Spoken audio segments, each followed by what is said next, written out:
आदाब, नमस्कार, सत्य श्री अकाल। कैसे हैं आप सभी? उम्मीद करता हूँ अच्छे होंगे, स्वस्थ होंगे, अपना ख्याल रख रहे होंगे और अपने परिवार का भी ख्याल रख रहे होंगे। मैं याह्या खान सोज़ फिर से हाजिर हूँ आपकी खिदमत में एक और नई कहानी लेकर। मुझे याद है अब से लगभग 2 या ढाई साल पहले मैंने एक इंटरव्यू किया था, और वो जो इंटरव्यू किया था एक किन्नर बहन का किया था जिनका नाम था टीना। जब मैं उनका इंटरव्यू कर रहा था तो हमारे समाज में कुछ ऐसे मुट्ठी भर लोग हैं गंदे, जो ट्रांसजेंडर किन्नर लोगों को भी नहीं बख्शते हैं, उनकी ज़िंदगी पूरी तरीके से तबाह करने पर तुले रहते हैं। इधर जो टीना है वो अपने दर्द को कैमरे पर बयान कर रही थी और रो रही थी। इधर मैं उनका इंटरव्यू लेते लेते रोने लगा था और ज़ारो कतार रोया था और अपने आप को बहुत रोकने की कोशिश की, लेकिन मेरे आंसू थम नहीं रहे थे। इधर वो अपने दर्द को बयान कर रही थी, इधर मैं उनके दर्द को सुनते सुनते रोने लगा था। हालांकि उस इंटरव्यू को आप तमाम लोगों ने बहुत प्यार दिया था, लेकिन वो इंटरव्यू मेरे दूसरे चैनल पर था और वो चैनल जब मेरा चल रहा था उसमें कोई ख़राबी हो गई थी, जिस वजह से वो मेरा चैनल जो है पूरी तरीके से ख़त्म हो गया था। लेकिन आज की जो कहानी मैं आपको सुनाने जा रहा हूँ वो कहानी कुछ ऐसी है, वो भी एक किन्नर बहन की है जिनका नाम है मानसी लक्ष्मी। मानसी लक्ष्मी एक लड़के के रूप में पैदा हुई थी। 7 साल की उम्र हो चली थी। अभी तक अपने आप को खुद को पहचाना भी नहीं था कि उन्हें ज़िंदगी के अंदर क्या करना है। इस 7 साल की उम्र में और पूरी 11 साल की उम्र तक कई लोग मानसी लक्ष्मी के साथ इंटरकोर्स करते हैं, एक तरीके से गैंगरेप करते हैं, रेप करते हैं। और सिर्फ ये 11 साल की उम्र तक नहीं होता है, 11 साल की उम्र से लेकर 17 साल की उम्र तक भी कई ऐसे मोड़ देखे और कई मुट्ठी भर गंदे लोगों का चेहरा भी देखा। और फिर 21 साल तक ये सिलसिला चलता रहा और ये तमाम दुखों के पहाड़, ज़िंदगी की ऊंच नीच और ज़िंदगी में जो मुट्ठी भर गंदे लोग हैं उन्होंने इनको पहचाना और पहचानने के बाद ज़िंदगी के अंदर एक ऐसा फैसला लिया। अब हालांकि उस वक्त जब ये 21 साल की हो चुकी थी, उस वक्त ज़िंदगी के अंदर एक ऐसा वाक़या हुआ, एक ऐसा मोड़ आया कि अब यहाँ पर फैसला ले लिया था कि मैं अपनी ज़िंदगी की जो लीला है उसको पूरे तरीके से समाप्त कर दूंगी और कहीं किसी नहर में या फिर गंगा में जाकर मैं कूद कर अपनी जान दे दूंगी। लेकिन एक दूसरा और ख़्याल आया था। वो ख़्याल ये था कि मैं इस दुनिया के अंदर अकेली नहीं हूँ जो इस सब दर्द को सह कर निकली हूँ, बल्कि मेरे जैसे और भी लोग हैं। क्यों ना मैं उनकी ढाल बनूँ, क्यों ना मैं उनकी प्रोटेक्शन बनूँ, क्यों ना मैं उनके लिए कुछ कर जाऊँ। बस ये ख़्याल आना था और ख़्याल आने के बाद वो कुछ ऐसा करती हैं कि आज लगभग सैकड़ों लोग, सैकड़ों ट्रांसजेंडर बच्चे वो इनकी शरण में हैं और आज अपनी ज़िंदगी को अलग ट्रैक पर ले जाने की कोशिश कर रहे हैं। एजुकेशन में भी, तमाम चीज़ों में अलग ट्रैक पर ले जाने की कोशिश कर रहे हैं। तो चलिए मैं कहानी की तरफ रुख करता हूँ। दरअसल राजस्थान का एक छोटा सा गाँव होता है और इस गाँव के अंदर एक परिवार रहता है। इस परिवार में एक पहला बेटा भी था, लेकिन इस बार एक और खुशी घर के अंदर आई थी। वो खुशी ये थी कि एक बेटा और पैदा हुआ। माता पिता जब एक और बेटे को देखते हैं तो बड़े खुश होते हैं और खुश होने के बाद फैसला लेते हैं कि इसका नाम रखा जाए। नामकरण होता है, नाम रखा जाता है और इस बच्चे का नाम रखा जाता है मनीष। दरअसल ये जो नाम मैं मनीष ले रहा हूँ ये काल्पनिक है। जो मैंने आगे नाम बताया मानसी लक्ष्मी, वो असल नाम है। माता पिता नाम रखते हैं मनीष, इसलिए काल्पनिक नाम है क्योंकि आप पूरी कहानी को आसानी से समझ सकें। जब मनीष घर के अंदर पैदा होता है, माता पिता नाम रख चुके थे, ज़िंदगी बहुत ही आसानी से गुजर रही थी। ज़िंदगी के अंदर किसी भी किस्म की कोई कमी नहीं थी। वक्त धीरे धीरे गुजरता है, करवट लेता है, लगभग ज़िंदगी के 7 साल गुजर जाते हैं। अब जो मनीष है वो पूरे 7 साल का हो चुका था। मनीष अभी तक अपने आप को पहचान भी नहीं पाया था कि मुझे अपनी ज़िंदगी को किधर लेके जाना है, आखिर मुझे अपनी ज़िंदगी का जो मेरा एम है वो क्या है, मुझे क्या बनना चाहिए, ये तमाम चीज़ें भी पहचान नहीं पाया था। इस परिवार के अंदर जो एक और बड़ा भाई था मनीष का, वो एक सोसाइटी में रहा करते थे। उस सोसाइटी में अक्सर लोगों का आना जाना होता था और जब लोग आते थे तो मनीष को बड़ी गौर से देखते थे।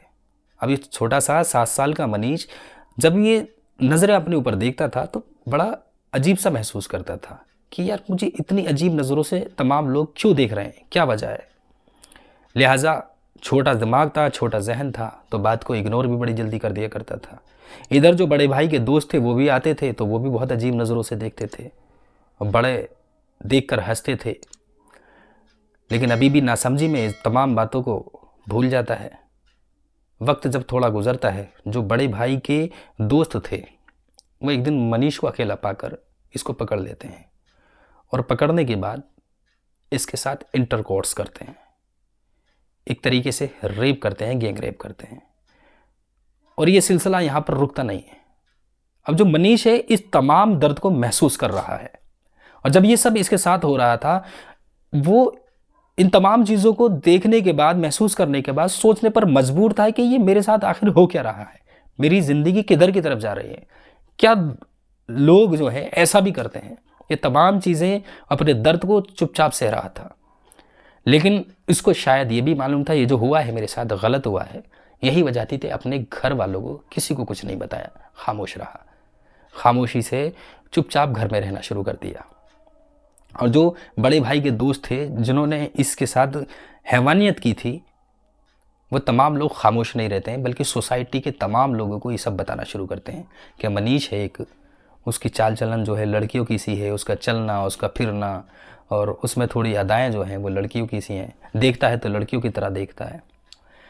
अच्छा, मनीष अपनी ज़िंदगी पर गौर देना शुरू करता है कि मुझे पसंद जो है वो क्या है। मनीष को जो पसंद था वो लड़कियों के पास बैठना, अपने आप को सिक्योर, अपने आप को जो सेफ़ समझता था, लड़कियों के पास बैठना, महिलाओं के पास बैठना, लड़कों के पास ज़्यादा अपने आप को सेफ़ नहीं समझता था।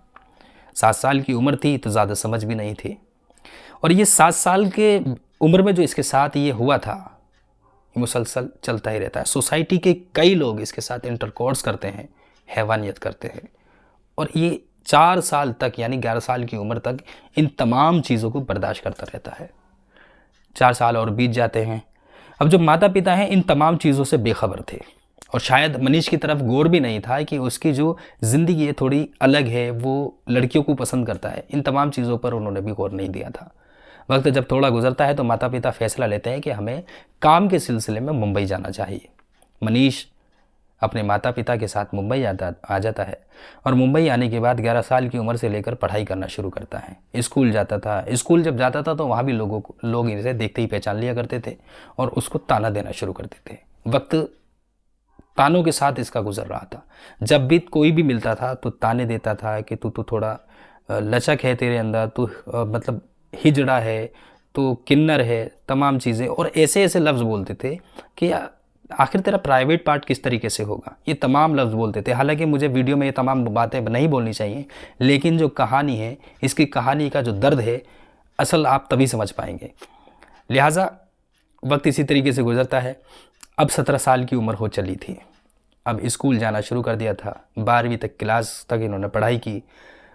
जो कॉलेज जाते थे, कॉलेज में भी यही तमाम ताने मिलते थे, और जो कॉलेज में के साथ साथ कोचिंग भी जाया करते थे।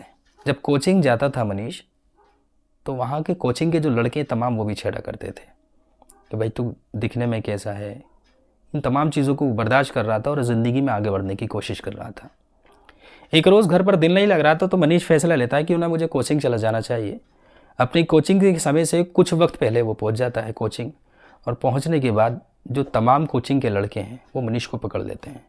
पहले मारते हैं, पीटते हैं, और मार पीटने के बाद इसको नंगा कर देते हैं। नंगा करने के बाद इसको बुरा भला कहा जाता है और इसके साथ अजीब हरकतें की जाती हैं।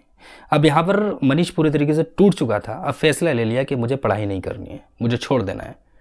लिहाजा घर आकर अपने घर वालों से बात करता है, और बात करने के बाद कह देता है कि मैं पढ़ाई नहीं करना चाहता हूँ, और बस मैं जाना ही नहीं चाहता हूँ, और मैं आप तमाम लोगों से भी कुछ बात करना चाहता हूँ। घर वाले बात करने के लिए, सुनने के लिए राज़ी हो जाते हैं।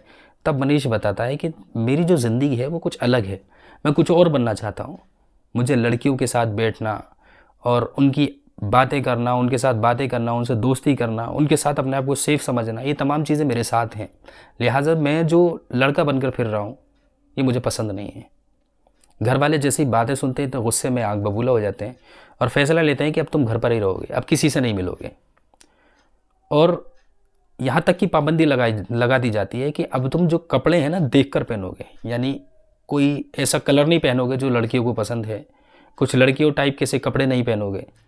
लिहाजा ये शर्तें रख दी जाती हैं। कुछ अरसा इसी तरीके से गुजरता है। अब जो मनीष है वो फैसला लेता है, अपने माता पिता को किसी तरीके से मनाता है कि मैं जो है जॉब करना चाहता हूँ। अब माता पिता जो है जॉब के लिए राज़ी तो हो जाते हैं, लेकिन शर्त अभी भी वही थी कि तुम लड़कियों की तरह कपड़े नहीं पहनोगे, लड़कियों की तरह बोलने की बात नहीं करोगे, लड़कियों की तरह जो है जो तुम्हारा चाल चलन है उसको ठीक कर लोगे। लिहाजा मनीष यहाँ पर तमाम चीज़ों को एक्सेप्ट करता है और एक जॉब करना शुरू करता है। घर से ऑफिस जाना, ऑफिस से घर, यही ज़िंदगी गुजर रही थी। लेकिन इसी बीच एक दिन मनीष अपने ऑफिस से वापस आ रहा था कि अचानक उसकी निगाह पड़ती है, एक बस खड़ी हुई है। बस के अंदर एक किन्नर है, एक ट्रांसजेंडर है। जैसे ही इसे देखता है तो फ़ौरन ही देखकर सोचता है कि इसमें और मुझ में कोई ज़्यादा फ़र्क नहीं है। बस इसने मेकअप किया हुआ है, कपड़े जो हैं वो लड़कियों की तरह पहने हुए हैं। और एक और ख़्याल आता है, वो ख़्याल ये था कि कब वो दिन आएगा जब मैं अपनी ज़िंदगी को अपने तरीके से गुजारूंगा, कब मैं मेकअप करूंगा, कब मैं अपने कपड़े पहनूंगा, ये तमाम चीज़ें कब मेरी ज़िंदगी के अंदर होंगी। लिहाजा मनीष अपने घर आ जाता है और घर आने के बाद अक्सर जब इधर की तरफ से गुज़रता था तो बस में ज़रूर झांक कर देखता था। तो अक्सर जो बस में कोई ना कोई ट्रांसजेंडर मिलता था। अब इनको देखकर इसको बहुत अच्छा फील होता था। अब ऑफिस से जल्दी आना शुरू कर देता है। ऑफिस से जब जल्दी आता है तो एक दिन एक ट्रांसजेंडर को देखता है, फैसला लेता है कि मैं इससे बात करूंगा। और जैसे ही वो ट्रांसजेंडर के पास जाता है और उससे बात करता है तो उससे बात करना बहुत अच्छा लगता है, उससे दोस्ती हो जाती है। और अपना जो दर्द है मनीष तमाम चीज़ें जो है इस ट्रांसजेंडर को बताना शुरू करता है। और जो ट्रांसजेंडर है वो जवाब देती है कि तेरे और मेरे जैसे लोग दुनिया के अंदर ऐसा नहीं है कि है नहीं, बहुत लोग हैं, उनके पीछे की ज़िंदगी भी ऐसी है। तो मनीष यहाँ पर कहता है कि अगर ऐसे लोग हैं तो मैं उनसे भी मिलना चाहता हूँ। अब जो ये ट्रांसजेंडर थी वो अपने साथ मनीष को लेकर जाती है जहाँ पर ये तमाम ट्रांसजेंडर रहते थे। वहाँ पर जाने के बाद तमाम लोगों से मिलने के बाद जब सबकी ज़िंदगी को झांक कर देखा तो पता चला कि ज़िंदगी बस इनकी गुजर ही रही है। अब यहाँ पर मनीष एक फ़ैसला लेता है, क्यों ना इन तमाम लोगों को जो है एजुकेशन की तरफ लेकर जाऊँ, इनको बताऊँ कि ज़िंदगी को जीना तुम्हारा हक़ है, आप अपनी ज़िंदगी को अपने तरीके से जी सकते हो। पढ़ाई की तरफ गौर दो, पढ़ाई की तरफ गौर देने के बाद अपनी जॉब की तरफ गौर दो, और ताकि हमें समाज में इक्वलिटी मिल सके। लिहाजा अब मनीष जो है अक्सर जो तमाम ट्रांसजेंडर्स हैं उनके पास जाना शुरू करता है। जब जब मौका होता था जाता था, उनसे बात करता था। और इसी जहाँ पर ये लोग रहा करते थे इसके बराबर में एक थिएटर होता है। उस थिएटर में अक्सर जो है तमाम ट्रांसजेंडर्स जो हैं ये शो किया करते थे। एक रोज़ यहाँ पर एक शो था, इस बारे में जो तमाम ट्रांसजेंडर थे वो भी जानते थे कि एक शख्स है जिसका नाम मनीष है, वो अक्सर आता है और जो हम जैसे लोग हैं, हमारे समाज के लोग हैं, किन्नर समाज के लोग हैं, उनको हक दिलाने की कोशिश करता है। और वो कहता है कि तुम्हें पढ़ाई करनी चाहिए, ज़िंदगी में आगे बढ़ना चाहिए और अपने जो है जॉब करनी चाहिए, ये तमाम चीज़ें बताता है। तो तमाम लोग जो है इससे हमदर्दी मोहब्बत रखने लगे थे। अब जो थिएटर था उसमें शो चल रहा था, तो मनीष यहाँ पर पहुँचता है और पहुँचने के बाद जो ये ज़िंदगी का सबसे अजीब दिन था, शायद अपनी ज़िंदगी में कभी इतना ज़्यादा मनीष नहीं रोया था, जिसका नाम मानसी लक्ष्मी है, ये कभी नहीं रोई थी। लिहाजा जैसे ही इस थिएटर में जाता है, बस 2-4 मिनट यहाँ पर खड़े हुए होते हैं कि अचानक थिएटर की लाइट बंद हो जाती है। और लाइट बंद होने के बाद जो मनीष है उसके मुंह में कोई रुमाल डालता है, उसके मुंह को बंद करता है। और लगभग यहाँ पर कई लोग आते हैं।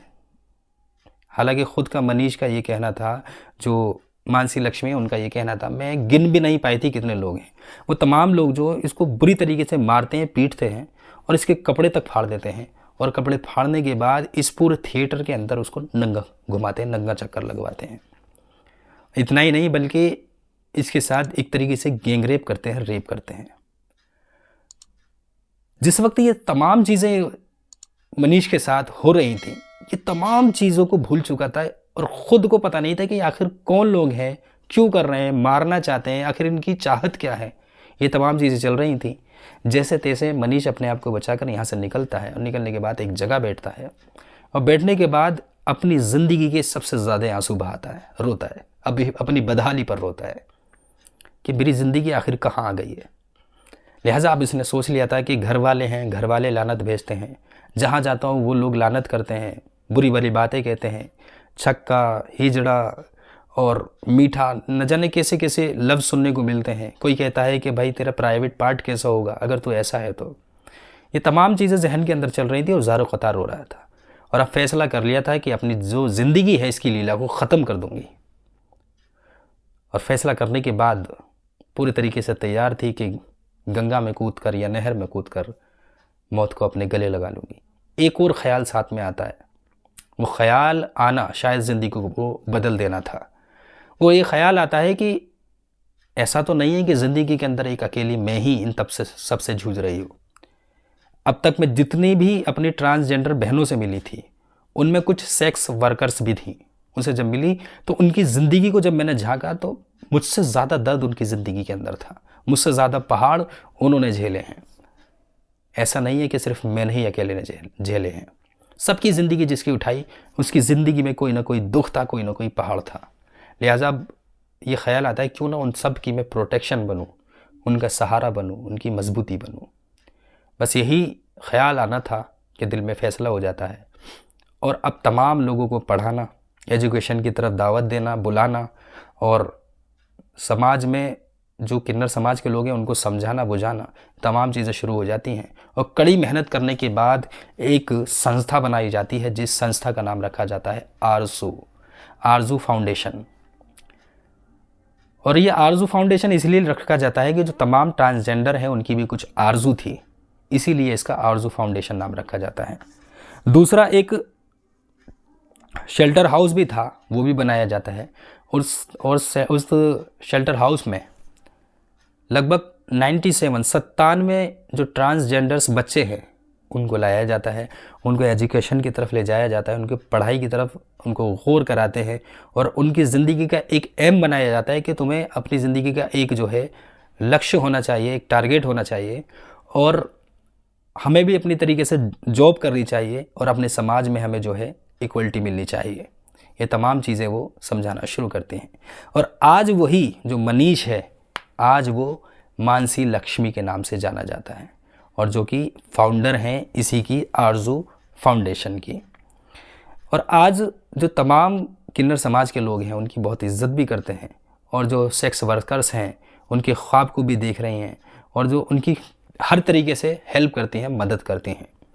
तो ये आज की कहानी ये थी जो कि मानसी लक्ष्मी है। आपने कहानी सुनी, किस कदर ज़िंदगी के अंदर पहाड़ आए, दुखों के पहाड़ आए। आप मानसी लक्ष्मी के बारे में क्या सोचते हैं, क्या कहना चाहते हैं, कमेंट सेक्शन में कमेंट कर ज़रूर बताइएगा। दोस्तों, पूरी कहानी को सुनाने का उद्देश्य किसी का दिल दुखाना नहीं है, किसी को ठेस पहुंचाना नहीं है, बल्कि आप सभी को समाज में जागरूक करना है। आप जहां रहें सुरक्षित रहें, सावधान रहें, अपना ख्याल रखें और अपने परिवार का भी ख्याल रखें।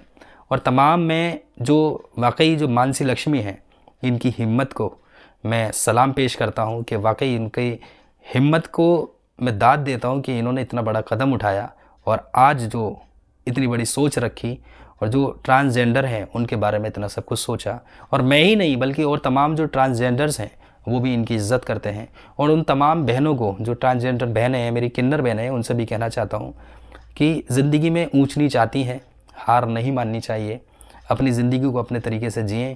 और इस दुनिया के अंदर, इस धरती पर कुछ मुट्ठी भर गंदे लोग भी हैं, अगर आप उनको पहचानना सीख जाएंगी तो आपको अपनी ज़िंदगी गुजारना बहुत आसान हो जाएगा। ऐसे लोगों को समझें, परखें और जो गंदे लोग हैं मुट्ठी भर, उनसे दूरी बनाकर हमेशा रखें। इसी के साथ मैं याह्या खान सोज़ आपसे इजाज़त लेता हूँ। मैं फिर से हाजिर रहूँगा किसी सच्ची घटना के साथ, किसी सच्ची कहानी के साथ। मैं उम्मीद करता हूँ आप जहाँ रहेंगे सुरक्षित रहेंगे, सावधान रहेंगे, अपना ख्याल रखेंगे और अपने परिवार का ख्याल रखेंगे। आदाब, नमस्कार, सत्य श्री अकाल, जय हिंद, जय भारत।